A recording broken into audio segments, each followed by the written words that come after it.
अरे इस वीडियो में हम आपके लिए करवा चौथ की पावन कहानी लेकर आए हैं। एक समय की बात है, एक साहूकार के 7 बेटे और एक बेटी थी। कार्तिक मास के कृष्ण पक्ष की चतुर्थी तिथि को साहूकार की सभी बहुओं, बेटी और पत्नी ने करवा चौथ का व्रत रखा। जब साहूकार के बेटे भोजन करने बैठे तो अपनी बहन से खाना खाने को कहने लगे। तब वह बोली, भाई अभी चांद नहीं निकला, मैं चांद की प्रतीक्षा करूंगी। चांद को अर्घ देकर ही भोजन कर सकती हूँ।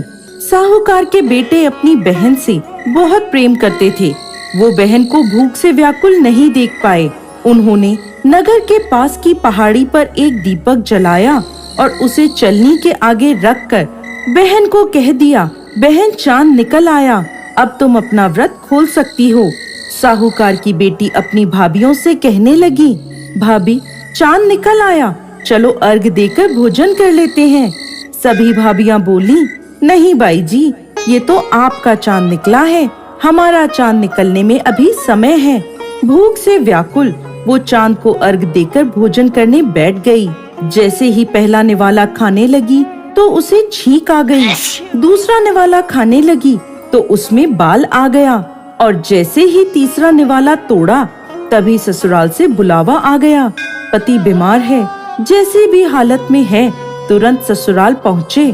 उसकी माँ उसे विदा करने के लिए बक्से में से कपड़े निकालने लगी। बार बार बक्से में से काले और सफेद कपड़े निकलने लगे।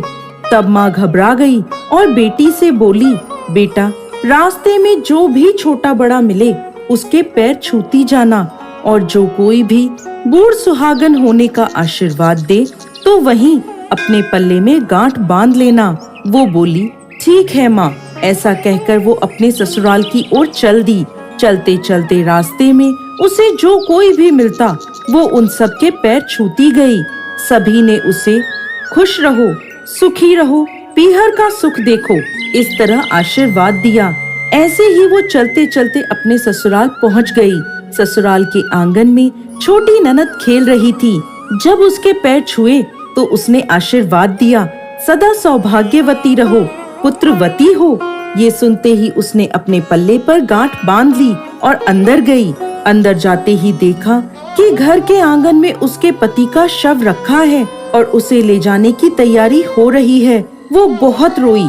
जैसे ही उसके पति को ले जाने लगे वो रोती हुई बोली, मैं इन्हें कहीं नहीं ले जाने दूंगी। जब कोई नहीं माना तो साथ जाने की जिद करने लगी। उसकी जिद के आगे हार कर सबने कहा, ले चलो इसे साथ में। वो साथ साथ शमशान भी चली गई। अंतिम संस्कार का समय हुआ तो वो बोली, मैं इन्हें नहीं जलाने दूंगी। ये देखकर सब कहने लगे, पहले तो अपने पति को खा गई, अब उसकी मिट्टी भी खराब कर रही है। लेकिन वो नहीं मानी, अपने पति को लेकर बैठ गई और रोने लगी। ये देखकर सभी बड़ों ने निर्णय लिया कि इसे यहीं एक झोपड़ी डलवा दो। वो उस झोपड़ी में अपने पति को लेकर रहने लगी। पति की साफ सफाई करती, उसके पास बैठी रहती। दिन में 2 बार उसकी छोटी ननद खाना देने आती थी। वो हर चौथ का व्रत करती, चांद को अर्घ देती और चौथ माता की कहानी सुनती। जब चौथ माता प्रकट होती और कहती, करवो ले भाइयों की प्यारी करवो ले, घड़ी भुखारी करवो ले, तब वो उन चौथ माता से अपने पति के प्राण मांगती।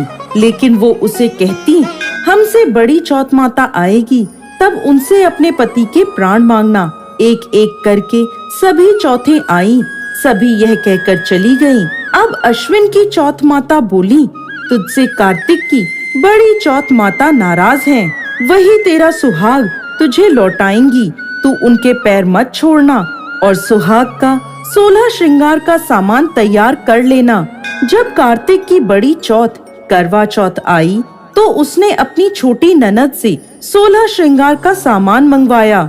जब सास को यह पता चला तो वो बोली, पागल हो गई है ये, जो मांगती है दे आओ। साहूकार की बेटी ने करवा चौथ का व्रत रखा, चांद को अर्घ दिया और जोत जलाई। जब चौथ माता प्रकट हुई तो बोली, करवो ले भाइयों की प्यारी करवो ले, दिन में चांद उगाने वाली करवो ले, घड़ी बुखारी करवो ले, उसने उनके पैर पकड़ लिए और बोली, माता मुझे मेरा सुहाग वापस करो। तब चौथ माता बोली, तू तो बड़ी भूखी है, 7 भाइयों की प्यारी बहन है, सुहाग का तेरे लिए क्या काम। तब वो बोली, नहीं माता, मैं आपके पैर तब तक नहीं छोड़ूंगी जब तक आप मेरा सुहाग वापस नहीं करती। अब चौथ माता ने एक एक करके उससे सुहाग का सामान मांगा। उसने सुहाग का सारा सामान चौथ माता को दे दिया। तब चौथ माता ने अपनी आँख से काजल निकाला, नाखूनों से मेहंदी निकाली, मांग से सिंदूर निकाला और उसे करवे में घोलकर छोटी उंगली का छींटा दिया, जिससे उसका पति जीवित हो गया। चौथ माता जाते जाते उसकी झोपड़ी पर लात मार गई, जिससे उसकी झोपड़ी महल बन गई। उसका पति जीवित हो गया। जब छोटी ननद खाना लेकर आई तो देखा भाभी की झोपड़ी की जगह महल खड़ा है। वो दौड़ी दौड़ी छोटी ननद के पास गई और बोली, बाईसा, आपका भाई वापस आ गया। जाओ सासू जी को कहो गाजे बाजे से हमें लेने आए।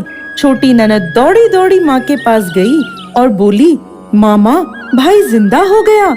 माँ बोली, भाभी के साथ तेरा भी दिमाग खराब हो गया है।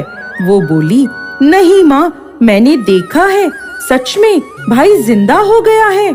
सभी घर वाले गाजे बाजे के साथ अपने बेटे को लेने पहुँचे। बेटे को जिंदा देखकर सास बहू के पैर छूने लगी और बहू सास के पैर छूने लगी। बहू बोली, माताजी देखो आपका बेटा वापस आ गया। सास बोली, मैंने तो इस बेटे को साल भर पहले ही भेज दिया था, ये तो तेरे भाग्य से वापस आया है। हे चौथ माता, जैसा दुख पहले साहूकार की बेटी को दिया वैसा किसी को भी मत देना, और जैसे बाद में उसको सुहाग का वरदान दिया वैसे ही इस कहानी को कहते, सुनते और हुंकार भरते सब पर कृपा करना। जय चौथ माता।